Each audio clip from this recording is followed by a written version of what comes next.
guys, today I'm going to share a Stitch Fix unboxing with you. It has been a while since I've done a Stitch Fix. I think I filmed my last unboxing. I can't remember. If I did, I will leave it linked here. I've done several unboxings before. I've definitely got some pieces that I've absolutely loved from Stitch Fix, and then there's been some boxes that have completely bombed.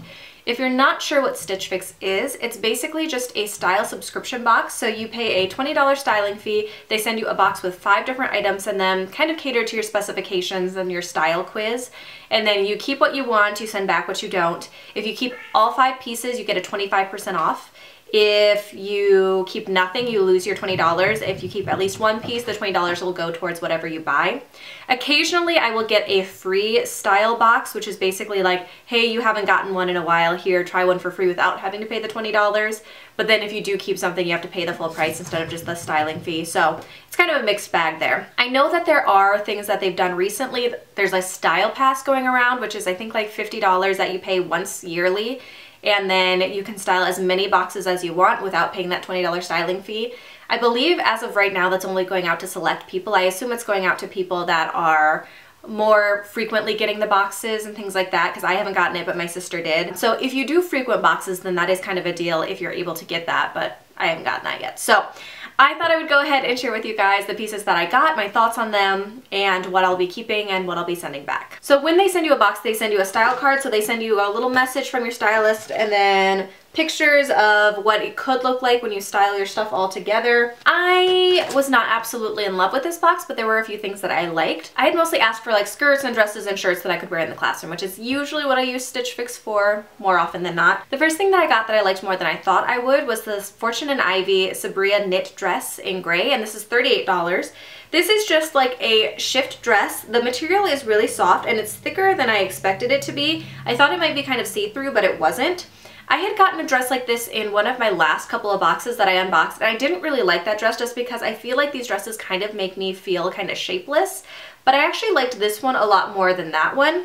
This one I think would be cute for the classroom. I could just throw on some, like I have some white Sperry's that I could easily throw on with this and like a jean jacket, and I could wear it to school pretty easily, I feel like. It's nice and thin, so it'd be like a nice casual summer dress. I actually thought it was a lot cuter than I expected it to be, so I think I am going to keep this one. It's only $38, which actually isn't bad in the scheme of Stitch Fix things. A lot of times they're going to be a lot more expensive than that, but I feel like this is just like a comfy, casual dress that I could wear in the classroom very easily, and it's not overly thin, it's not complicated, and I think the print is just kind of cute and basic. So I think I'm actually going to keep that one. The next thing that I got, I thought I was going to like more than I did. This is the Lush Tamarix Ruffle Detail Blouse in red. This is also $38, and this is one that I was like, oh, this one really has potential. But I ended up really not liking it for a couple of reasons. So for one, this is a very, very thin blouse, which makes it really hard to wear because it's hard to wear anything underneath it. Because of the cut of it, you can't wear like a normal tank top and have it look normal. I suppose you could probably find a bandeau to wear underneath it, but when I'm wearing this, this was ideally like a classroom type shirt that I could wear underneath a sweater or a blazer or something like that. And because of the cut of it, it makes it really hard to wear anything underneath it that would make it more appropriate because it is so thin. The other part I didn't like about it is the back of it. It has a like little cut out piece, which is cute enough, but at the very top, there's like these 2 little buttons. And so you have to unbutton it, or I have to at least unbutton it to get it over my head. And then it's really hard to button it back up. And I usually go to work when my husband's still asleep, so I wouldn't have anybody to help me button it up, and it was just a pain.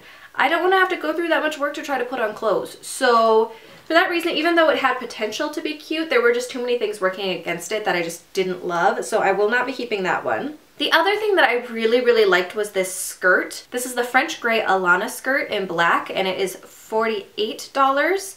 This one is just a really cute, simple skirt. I feel like the height is nice. It has pockets, which is cute, and it's polka dot. I absolutely love polka dots. I end up getting a lot of polka dot things from Stitch Fix. I think as I'm thinking back on most of the things that I've kept, I can think of at least 3 Stitch Fix items that I've kept that are polka dots. So that's a trend that I've got going on, but I thought this was just really cute. I could easily wear it with my little lace like Sperry type ked things and wear it in the classroom. It's a good length. It's nice and thick. It's got a lining to it as well, which I appreciate. And it's got an elastic band on the back, which is nice. So it's more comfortable.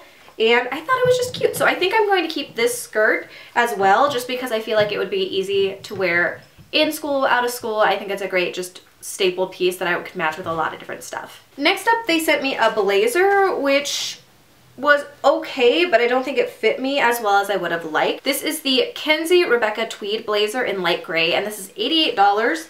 It's got a little bit of shoulder pad action happening in it, which I'm not used to on blazers, but I thought this had potential to be cute, but I felt like it was just a little bit too big on me, and it wasn't as flattering as I would have liked because it was just a little bit big and a little bit bulky. Honestly, I tried it on yesterday with a sweater underneath, and it looked better when I had the sweater underneath it just because it filled it out a little bit more. But on its own, like if I wore it with a normal top like I normally would, I don't think it looks as nice as it could. And for $88, I don't feel like keeping a piece that I just kind of like but doesn't fit me exactly right. So I do not think I will be hanging on to that one. And then the last piece was another piece that was just kind of to me. This is the Pink Clover Claudille cardigan in off-white, and this one is $44. And this cardigan, I mean, it's really nice and soft, but it just is a little bit long in the sleeves. I don't love the style of like the neck, the way that it drapes on the neck, and I don't love how long it is. I feel like it just ends up making me look kind of frumpy, and even though, you know, a good staple cardigan is nice, it's just not necessarily my style, and I don't tend to go for these big long cardigans. I think I have another one that I kept from Stitch Fix that I thought I might wear, and I don't know that I've ever worn it more than maybe once. So I'm not into these bigger, longer cardigans like this. It just doesn't tend to be my style, and I don't tend to reach for them. So I also won't be hanging on to that one, but I do think I'm going to keep the skirt and the dress.